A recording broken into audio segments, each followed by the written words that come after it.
po ha. Ang dami pang pending. 8.5. Opo. Pinagawa na ba ng Marlboro, ma'am? Sa Chester, bumalik ulit. Pero ito naman decision ko. Yung unang kulay nila pangit. Kaya nga sabi ko, ma'am, kung pinamama, ako may tindahan din, hinarap din ako ng picture. Hindi buhay ang kulay ng Yes, ma'am. ano po yan? Wala nang ibang pera eh. Ito lang ang No benta. problem, ma'am.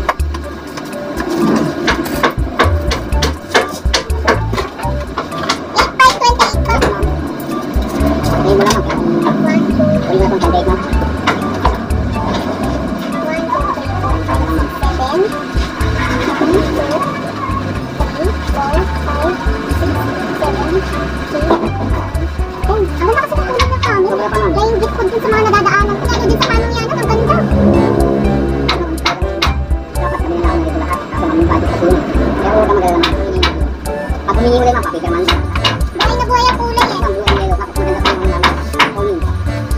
'Yung mo dati lahat, ma'am, yung kami, yung kami mentor. Ano po, apat na lang na camel na pula. Saka tatlo. Yun lang. Kasi kumuha na ang Mighty Marbles. Lalo sa Marbles, wala na nabili. Tatlo ng kami mentor, ma'am.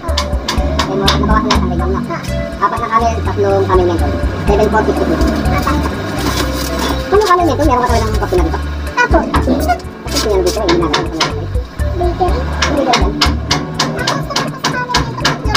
Dito lang katrabaho sa kabila. Hindi. Dito lang sa kapit-kapit bahay. Yung kapit sa kanya, gawin sa'yo yung kami mentor. Hindi na dito sa bakery dito. Oo, ibalik mo yung ginagalaw sa'yo. Ano ba? Yung mighty ring kasi nagalaw sa kanya. Ilan ba yung mighty ring mo dyan, ma'am? Sabi yung pa, ma'am. Ay, ma'am, pag ano sa kanya? Kung pwede, ma'am. Kasi bawal ako magdala eh. Baka matanggal ako, yun lang, ma'am. Kung ginagalaw sa'yo yung mighty ring, ma'am, tapos sa kanya ng kami mentor, ma'am. Thank you po. Salamat. Okay, mga kapatid. Kala ko narinig mo.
Okay po mga kasari, dahil dumating na po ang JTI.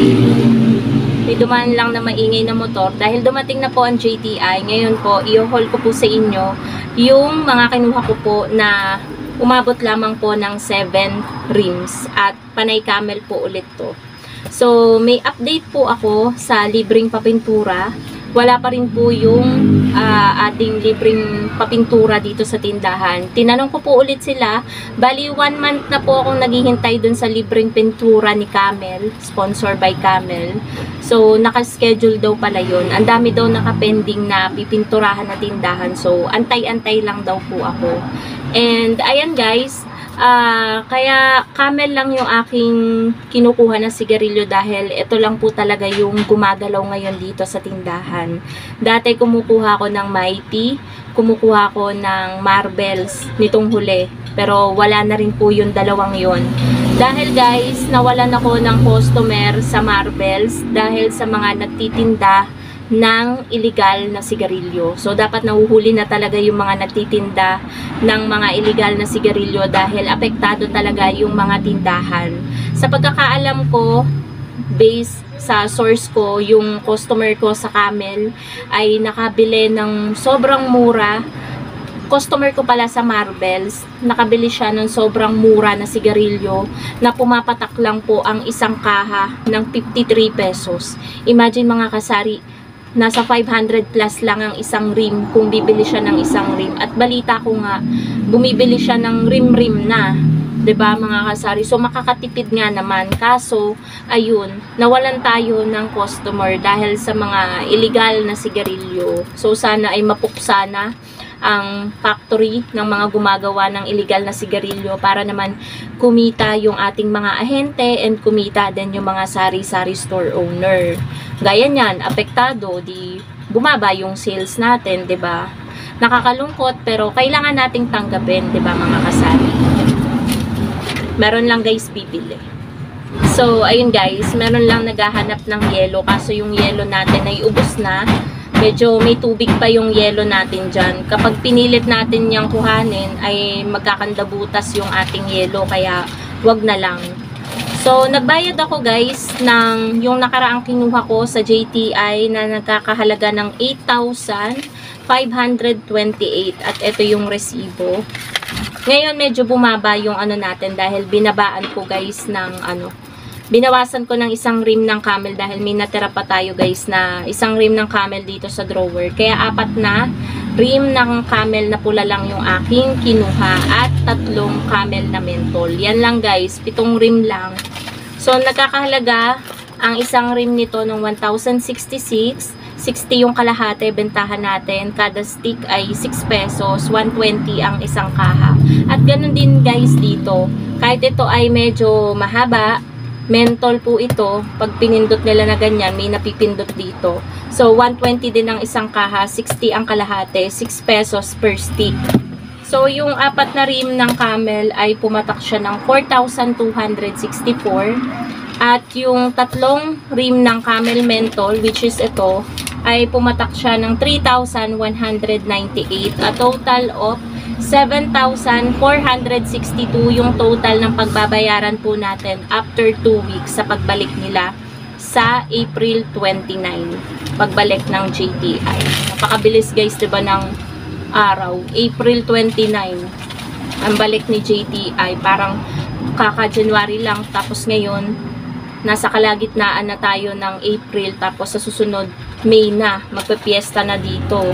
So, ayun lang guys, yun lang yung update ko sa inyo. Aantay-antayin ko na lang yung libreng papintura ni Camel kasi buhay na buhay guys ang tindahan kapag tayo ay na-sponsoran na ng pintura ng Camel.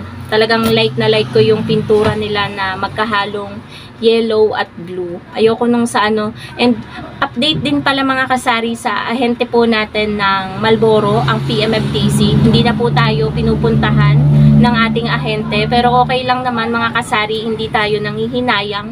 Bali, 2 buwan at kalahati na yata tayong hindi napupuntahan, 2 buwan mahigit na. Pero okay lang, siguro mas gusto talaga nila doon sa mga tindahan na umuutang. Kasi guys, hindi ako doon umuutang and nakakakwentuhan ko din yung kabilang tindahan, nagka-cash din sila doon. So, hindi na din daw sila pinupuntahan. Siguro yung pinaka-account namin binigay na sa iba. Yun guys yung tingin ko na nangyari doon. Pero okay lang naman dahil nakakabili naman tayo ng mga Marlboro, Chester, Fortune sa palengke. Sa palengke na lang tayo guys bumibili. And okay lang dahil matumal naman dito guys sa mga PMFTC cigarettes. Talagang dito tayo sa JTI cigarettes bumabawi lalo na kay Camel. So yun lang naman mga kasari ang ating vlog. Thank you so much for watching. Bye!